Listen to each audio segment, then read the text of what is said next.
Mari kita bersatu dalam doa. Bapa, kami mengucap syukur Tuhan, kalau pada pagi hari ini kami berkumpul di pagi. Sucikan, kuduskan, layakan kami untuk bisa mendengarkan firman. Firman-Mu yang ajaib, yang akan menuntun kami untuk kami masuk ke dalam rencana-Mu yang indah. Untuk kami dimampukan Tuhan. Untuk kami bisa mencapai tujuan Tuhan dalam kehidupan kami. Terima kasih Tuhan, terima kasih. Segala hal-hal yang mau mengganggu jalannya ini kami tolak di dalam nama Tuhan Yesus Kristus. Mari Roh Kudus berikan kami pengertian yang sesuai dengan apa yang Engkau ingin ajarkan kami. Di dalam nama Tuhan Yesus Kristus, kami sudah berdoa dan mengucap syukur. Haleluya. Amin. Amin. Shalom semua. Selamat pagi. Halo, Pastor Philips. Selamat pagi Halo, semua. selamat pagi Pastor Philips. Halo, selamat pagi Pastor Philips. Senang bisa bergabung lagi di sini. Terima kasih pertama saya berikan pada Tuhan Yesus yang masih mempercayakan saya untuk bisa menyampaikan firman kebenaran. Lalu saya berterima kasih kepada Pak Hebron dan semua jajaran yang terkait di dalam menara doa segala bangsa ini. Senang sekali bisa berkumpul kembali di sini. Sama-sama kita belajar mengenai kebenaran firman Tuhan. Pagi ini,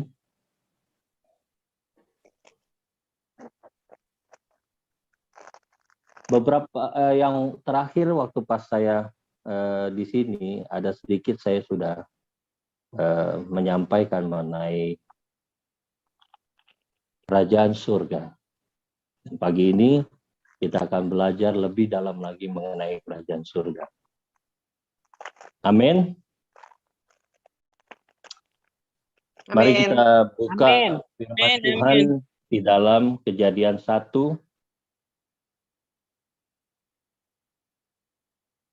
ayat 26.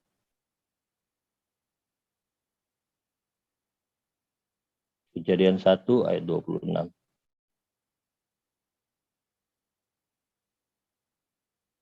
Haleluya. Yang sudah dapat katakan amin. Amin. Amin. Saya bacakan ya, perhatikan baik-baik. Saya bacakan. Kejadian 1 ayat 26, demikianlah firman Tuhan. Berfirmanlah Allah, baiklah kita menjadikan manusia menurut gambar dan rupa kita, supaya mereka berkuasa atas ikan-ikan di laut dan burung-burung di udara, dan atas ternak, dan atas seluruh bumi, dan atas segala binatang melata yang merayap di bumi. Haleluya. Rencana awal atau ide awal dari Tuhan, dari dulu, dari awal, sampai saat ini, dan sampai selamanya, enggak pernah berubah. Rencana atau ide awal Tuhan adalah agar Tuhan dapat memperluas kerajaannya dari kerajaan surga di bumi. Amin. Itulah rencana Tuhan, ide Tuhan sejak awal dan enggak pernah berubah. Tuhan enggak pernah punya ide untuk membuat satu agama baru. By the way, agama, akar kata dari agama adalah kata mencari. Agama adalah buatan manusia. Karena mereka merasa ada sesuatu yang hilang dalam hidup mereka. Mereka merasa bahwa ada satu sosok yang mereka cari dan itu hilang dari diri mereka. Lalu mereka menciptakan itu untuk mencari sosok itu kembali. Untuk mencari apa yang hilang daripada diri mereka. Dan tujuan akhirnya apa? Supaya bisa nanti begitu mati masuk surga. Bedanya antara agama dengan kekristenan adalah, kalau agama ya seperti itu, mencari yang hilang dalam diri mereka, lalu mereka berharap begitu mereka mati, mereka masuk surga. Tapi kekristenan adalah, seperti yang saya pernah bahas beberapa minggu lalu, kekristenan adalah bagaimana kita hidup di bumi seperti di surga. Karena jelas rencana Tuhan. Kejadian 1 ayat 26. Tuhan mau supaya kita berkuasa atas burung, atas ikan, atas ternak, dan seluruh bumi. Berkuasa. Amin. Katakan kepada sebelah saudara, kalau ada orang di situ, katakan, kamu diciptakan Tuhan untuk berkuasa. Amin. Kita diciptakan Tuhan untuk berkuasa. Kenapa Tuhan menciptakan kita untuk berkuasa? Karena Tuhan mau memperluas kerajaannya di bumi. Waktu Tuhan dari Kejadian 1 ayat 1, pada mulanya Allah. Pada mulanya Allah. Allah.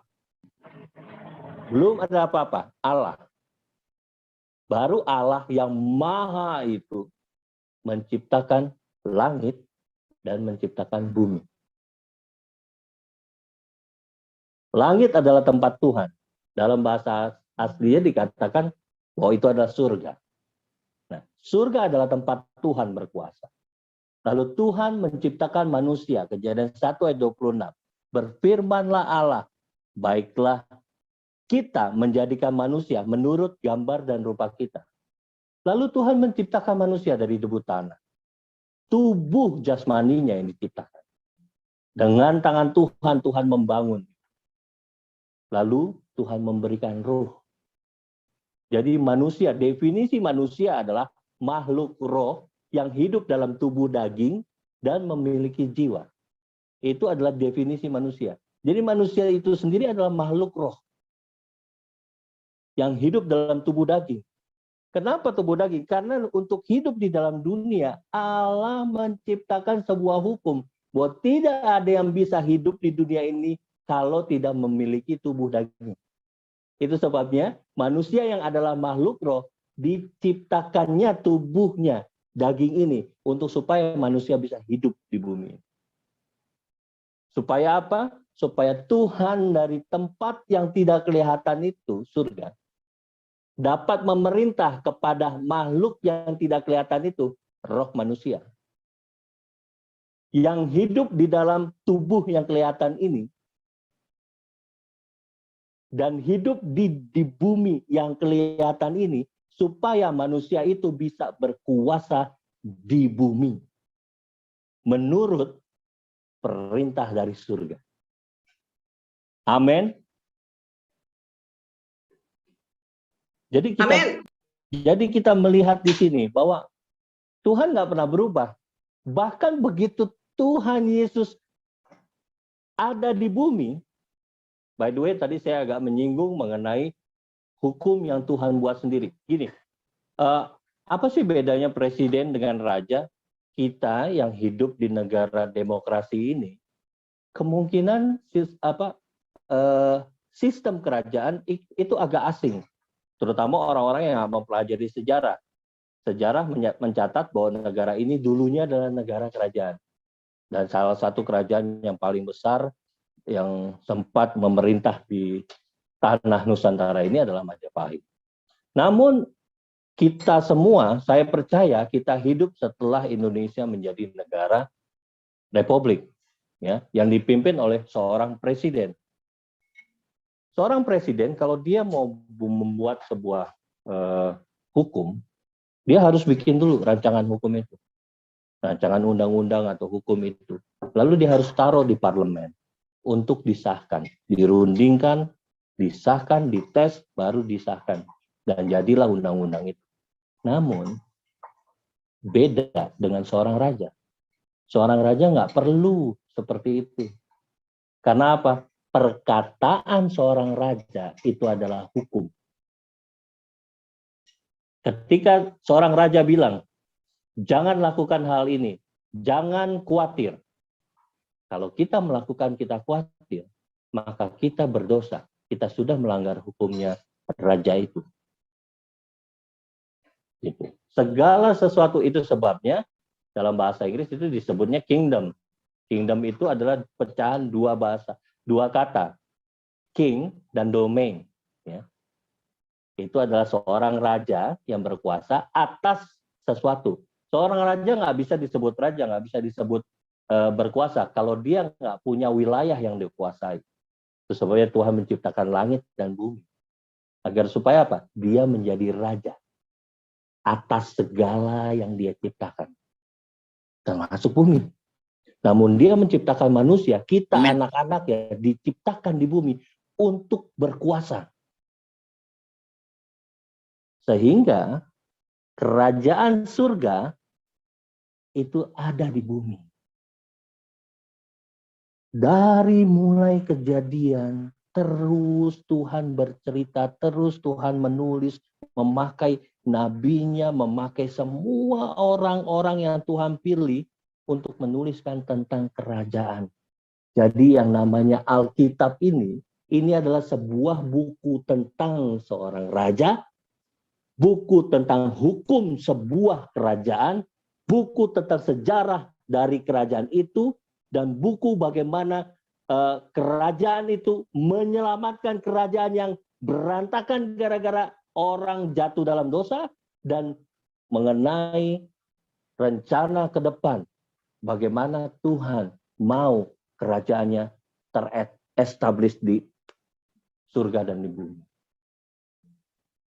Dan kita diikut sertakan di dalamnya. Karena apa? Keinginan Tuhan buat kita adalah kita menjadi imamat yang rajani. Seorang raja dan seorang imam. Ya. Setelah seorang raja memiliki sebuah wilayah, untuk membentuk suatu negara harus punya hukum. Itu sebabnya ketika bangsa Israel diselamatkan Tuhan dari Mesir, dibawa keluar, yang pertama Tuhan taruh adalah hukum.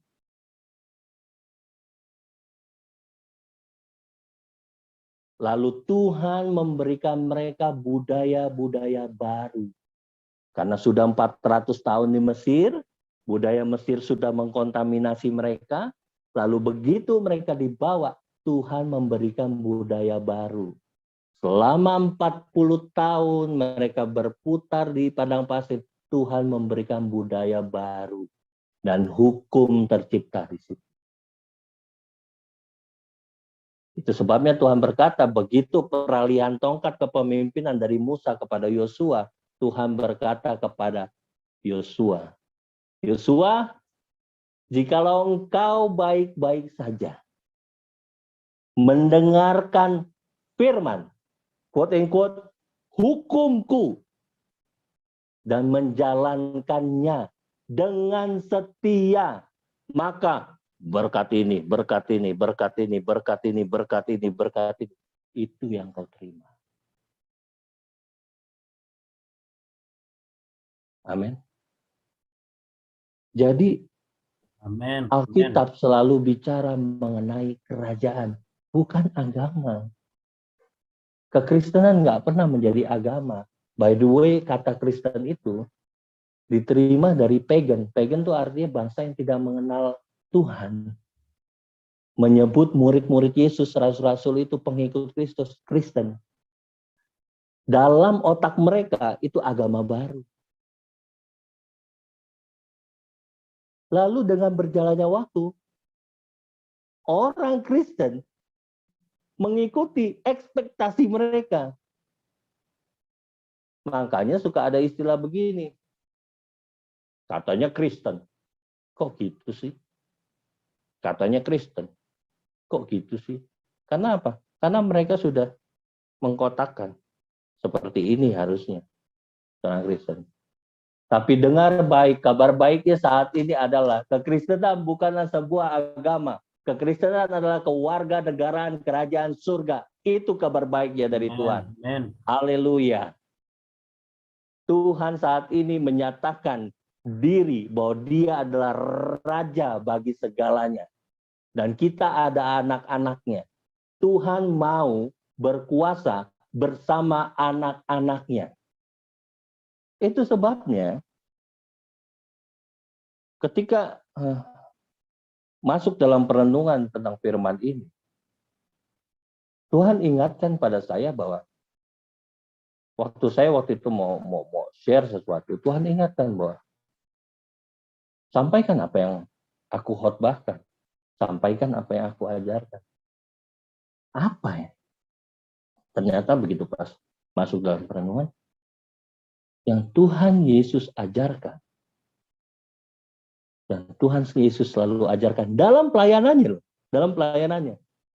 itu adalah tentang kerajaan surga. Yuk kita buka ayatnya yuk. Di dalam Matius 4 ayat 17.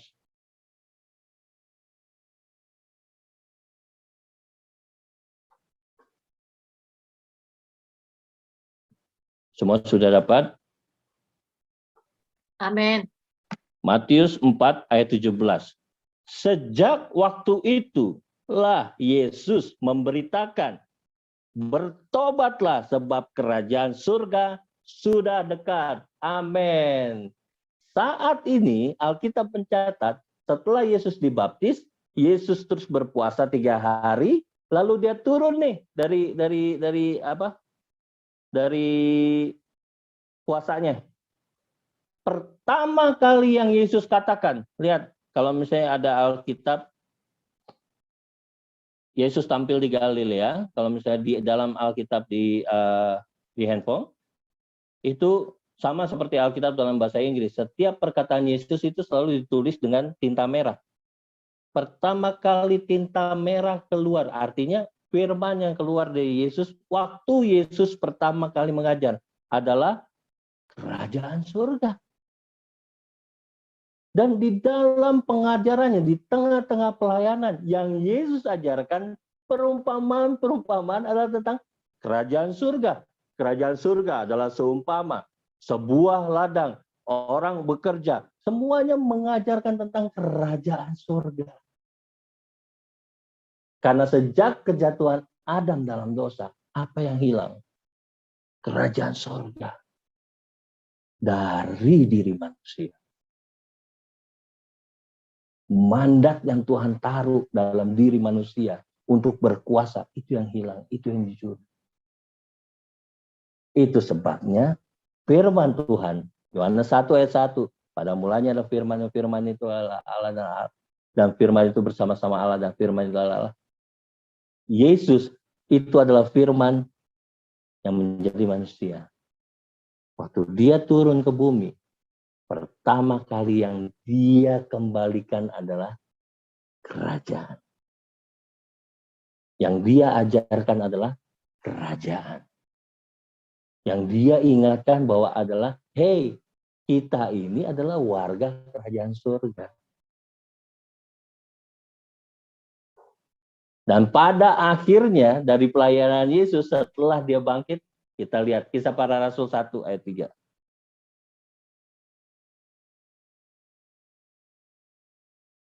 Kisah Para Rasul 1 ayat 3. Kepada mereka ia menunjukkan dirinya, Yesus ya, setelah penderitaannya selesai. Dan dengan banyak tanda, ia membuktikan bahwa ia hidup. Sebab selama 40 hari, ia berulang-ulang menampakkan diri dan berbicara kepada mereka tentang kerajaan Allah. Yesus nggak pernah mengajarkan hal lain selain kerajaan Allah dan budaya kerajaan Allah. That's it. Makanya di dalam amanat agung Matius 28, Yesus bilang, sebarkan kabar baik ini. Apa kabar baik ini? Bahwa kerajaan surga sudah datang. Sehingga manusia boleh tahu bahwa dia diciptakan untuk berkuasa. Itu sebabnya waktu saya pertama kali belajar mengenai peperangan rohani, waktu itu guru saya mengajarkan, dia bilang begini sama saya. Dan saya membuktikan itu benar. Dia bilang bahwa peperangan rohani adalah peperangan paling nggak seru. Waktu itu saya lagi hot-hotnya tuh. Lagi hot-hotnya Ya namanya baru mulai pelayanan, lagi hot-hotnya, waduh di mana-mana ada orang kesurupan lah, ada rumah dihantui setan lah, waduh pokoknya seru-serunya deh waktu gitu. Cuman begitu pas saya terima pengajarannya, ternyata peperangan rohani adalah peperangan paling nggak seru. Di situ merubah paradigma saya, dan itu betul. Dua contoh yang diberikan, kenapa peperangan rohani itu nggak seru. Satu di perjanjian lama ketika Daud melawan Goliat. Apa serunya? Daud maju satu batu, tuk mati kok Goliat. Serunya di mana? Terus dalam perjanjian baru ketika Yesus di Gerasa, orang gila yang di kuburan.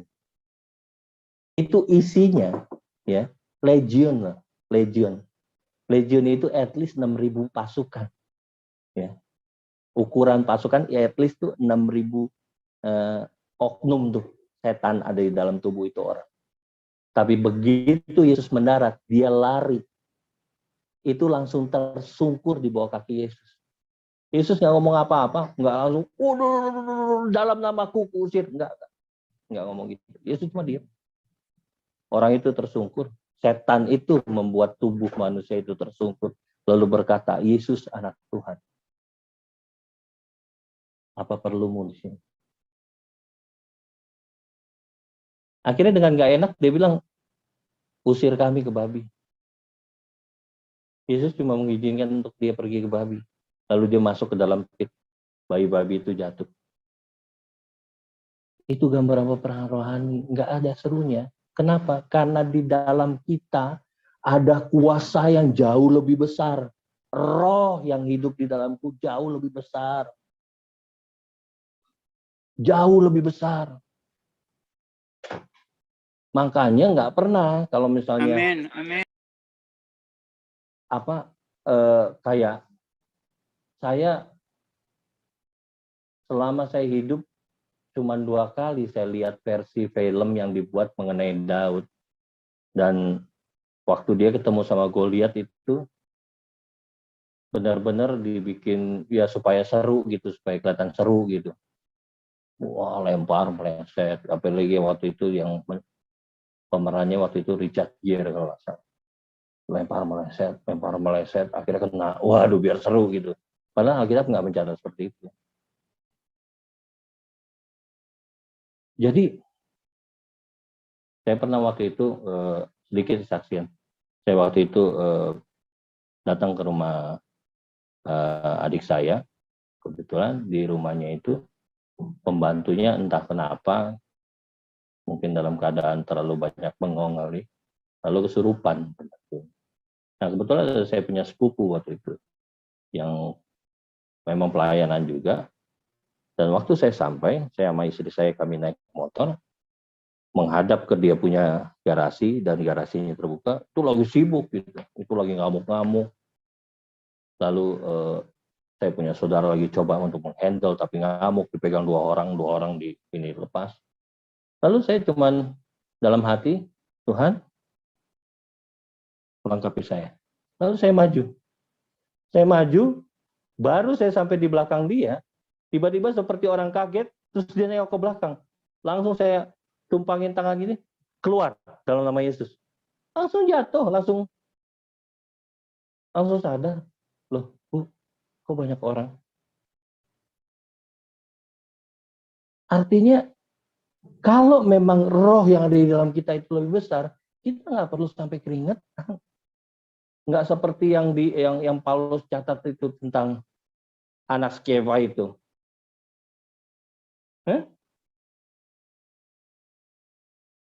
Mereka nggak punya hubungan dengan Tuhan, tapi mereka mau sok tahu untuk mengusir itu.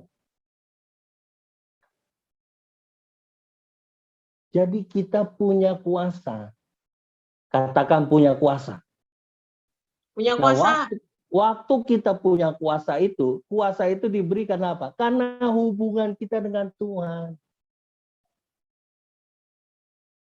Dekat dengan hubungannya dengan Tuhan. Jangankan dengan Tuhan, Saat ini pun kalau misalnya kita punya hubungan dekat dengan pemimpin negara ini, Pak Jokowi, ada kuasa, punya hubungan dekat dengan Tuhan. Karena apa? Karena Tuhan akan memerintah dari surganya melalui kita. Itu yang Tuhan Yesus ajarkan semuanya pada kita. Dan kesuksesan kita, karena kita ditaruh untuk berkuasa, ketika kita tahu tujuan Tuhan atas hidup kita, awal kita harus tanya, Tuhan, tujuan Tuhan, satu, untuk kita berkuasa. Di bidang apa, Tuhan? Di mana? Kalau Tuhan tempatkan engkau sebagai lawyer, engkau punya kapasitas itu. Kalau Tuhan tempatkan engkau sebagai pengajar, engkau punya kapasitas itu. Kalau Tuhan nyatakan engkau sebagai pemimpin, engkau punya kapasitas itu. Jangan takut dan bangun hubungan dengan Tuhan. Kita ini, kalau Alkitab nyatakan bahwa tubuh kita ini adalah bait Roh Kudus. Seorang pemimpin bukan tempat yang menentukan seorang pemimpin. Gitu ya. Bukan tempat yang menentukan seorang pemimpin, tapi keberadaan pemimpinnya itu yang menyatakan tempat itu. Gitu loh. Maksud saya begini. Ketika seorang pemimpin memijakan kakinya di satu tempat, ya, tempat itu menjadi tempat dia, menjadi hadirat dia dari situ. Gitu loh. Contoh, saya nggak tahu pernah saya share di sini atau enggak ya. Sorry, saya ambil ini dari supaya lebih gampang dimengerti. Dari sebuah film judulnya Air Force One. Ya. Kalau ada yang pernah nonton Air Force One yang main Harrison Ford waktu itu jadi presiden Amerika. Air Force One itu adalah pesawat terbangnya presiden Amerika. Selama itu kita tahu bahwa oh itu Air Force One pesawat terbangnya presiden Amerika gitu kan. Tapi ternyata bukan begitu. Ternyata karena ada presiden Amerika di situ. Nah, dalam kisah ini Air Force One itu dibajak. Dan presidennya mau ditangkap untuk dijadikan inilah untuk kepentingannya si teroris. Ternyata dalam kisah itu pendek cerita dia bisa menyelamatkan dirinya dan detik-detik terakhir sebelum pesawat itu jatuh, ternyata ada pesawat Air Force yang lain angkatan udara punya melintas di situ. Lalu dihubungi oleh dispatch dari pusatnya untuk coba gimana caranya pindahin ke presiden ke pesawat yang baru ini. Lalu ada satu orang pakai tali, dia terhubung dengan itu, terus dia bawa presidennya berhasil sampai ke ini. Dia dengan drama-drama lah, akhirnya presidennya bisa sampai ke pesawat baru ini. Dan pesawat Air Force One ini jatuh. Nah, ini yang unik. Ketika kaki presiden itu menyentuh pesawat ini, kru di pesawat itu langsung bilang ke pusat bahwa kode pesawat ini bukan lagi kode sekian sekian sekian, tapi kode pesawat ini menjadi Air Force One. Kenapa? Karena ada seorang presiden di sini. Saudara, ini refleksinya dalam dalam diri kita saat Alkitab berkata bahwa tubuh kita ini adalah bait Roh Kudus. Saudara sadar nggak bahwa di dalam tubuh kita ini ada raja di atas segala raja? Amin. Jadi tubuh kita ini adalah istana raja. Ingat loh, yang dijaga sama tentara itu istana. Tubuh ini dijaga loh sama para malaikat. Karena ada roh Allah hidup di dalam kita. Amin. Amin. Apapun yang kita katakan, surga mendukung. Itu sebabnya Yesus bilang, mintalah apa saja, maka akan diberikan padamu. Engkau dapat berkata kepada guru. Bahkan cara berpakaian mereka seperti itu. Cara berpakaian mereka sama seperti orang Roma. Dan itu pernah terjadi sama kita loh, bangsa kita. 350 tahun kita dikolonisasi oleh kerajaan Belanda. By the way, sebuah negara yang bisa mengkolonisasi itu adalah sebuah negara kerajaan. Kerajaan Belanda mengkolonisasi kita 350 tahun. Tanya sama opa-opa kita. Mereka berbudaya seperti orang Belanda. Makan bread tiap pagi. Mereka berbahasa Belanda. Right? Semua kultur, semua hukum dari kerajaan Belanda itu ada di Indonesia. Sama seperti ini. Karena di dunia ini mencontoh apa yang dari Tuhan. Ini yang Tuhan mau. Kultur dari kerajaan surga ada di bumi. Bahasa tentang dari kerajaan surga ada di bumi. Hukum dari kerajaan surga ada di bumi. Itu sebabnya itu menjadi kehendak Tuhan. Ada di dalam doa Bapa kami yang di surga, dikuduskanlah namamu, datanglah kerajaanmu, jadilah kehendakmu di mana? Di bumi seperti di surga. Itu keinginan surga, itu keinginan Tuhan. Amin. Jadi hanya agamalah yang mau kita mati termasuk surga. Kalau kita punya kesempatan untuk bisa mati, Tuhan akan keep kita di surga. Dan ujung-ujungnya, baca Wahyu 21.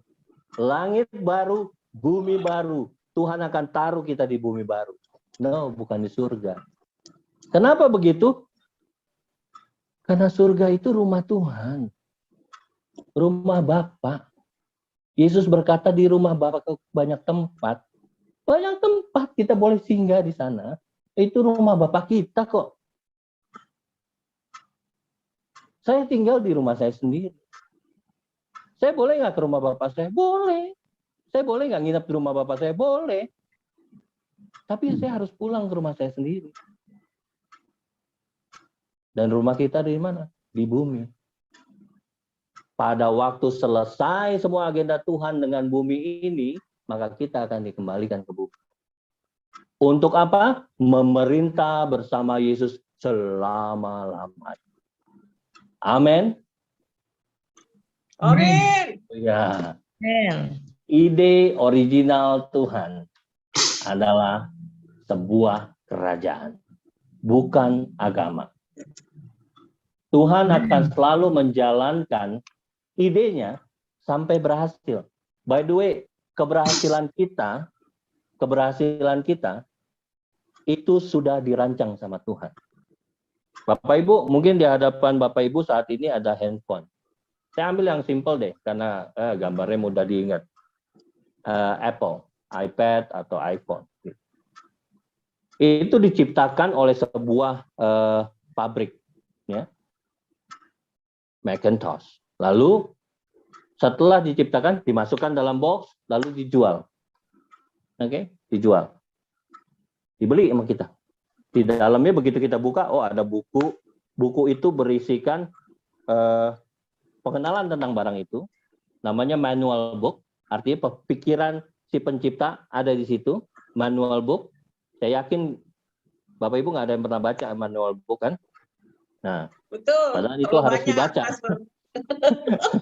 Padahal itu harus baca. Segala sesuatu dari barang itu ada di situ. Bisa apa aja itu barang ada di situ. Nah, lalu di ujung-ujungnya ada hukum. Nggak boleh. Jangan operate ini di mana. Atau kalau misalnya kita beli setrika atau kita beli hair dryer, jangan operasikan barang ini dekat air. Gitu kan? Dia nggak bilang bahwa nanti kalau misalnya jatuh kesetrum kamu bisa mati. Nggak bilang itu. Cuman bilang jangan lakukan di dekat air. Gitu kan? Nah, begitupun juga dengan hukum. Jangan berzina. Tuhan nggak bilang, nanti kamu bisa kena penyakit kelamin. Enggak. Cuma Tuhan bilang jangan berzina, gitu. Ya kan? Nah, gitu hukum. Lalu di ujung-ujungnya ada yang namanya warranty sama garansi. Kalau barang ini rusak dengan sendirinya atau gagal beroperasi seperti ini, balikkan ke saya, balikkan ke kami dengan ongkos yang kami akan gantikan. Lalu kami akan upayakan, kami akan betulkan dengan ongkos dari kami. Kalau nggak bisa benar, kami akan ganti. Ya, kami akan ganti dengan yang baru. Kalau misalnya nggak benar juga, kami kasih gratis. Kok baik banget ya? Baik ya. Kenapa begitu? Mereka baik bukan karena kita melakukan segala sesuatu untuk mereka atau apa gimana gitu loh. Enggak. Mereka baik karena melindungi itu tuh. Gambar yang ada di belakang tuh, gambar apel kegigit itu. Melindungi itu. Supaya apa? Karena kalau barang ini gagal beroperasi, nama mereka dipertaruhkan. Kredibilitas mereka dipertanyakan. Dan kita ini adalah produk dari kerajaan surga. Ini realisasinya. Kita adalah produk dari kerajaan surga. Surga pernah berkata, marilah kita membuat manusia, menciptakan manusia. Dimulai dengan apa? Gambar Tuhan. Gambar Tuhan ada di kita. Jadi kalau kita gagal, kita nggak sukses, nama Tuhan dipertaruhkan. Itu sebabnya untuk supaya kita sukses, untuk supaya kita berhasil, untuk menjalani tugas dari Tuhan di sini, Tuhan mendukung semuanya. Apa yang kita lakukan untuk supaya tujuan Tuhan dalam hidup kita berhasil. Amin. Amin. Mari kita berdoa.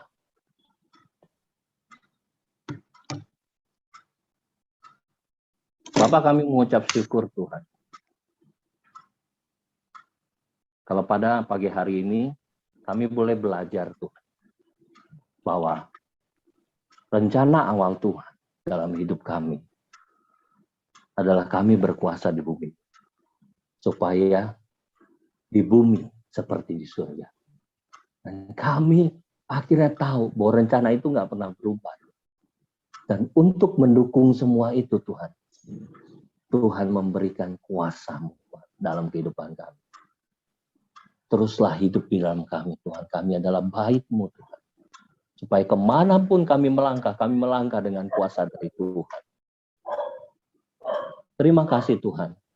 Kuduskan kami, layakkan kami untuk membawa rencana-Mu di bumi ini.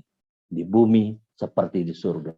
Meteraikan firman-Mu yang telah disampaikan Tuhan.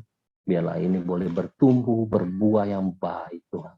Bagi kemuliaan kerajaan. Di dalam nama Tuhan Yesus Kristus, kami sudah berdoa dan mengucap syukur, kami terima berkat. Haleluya. Amin. Terima kasih. Tuhan Yesus memberkati kita semua.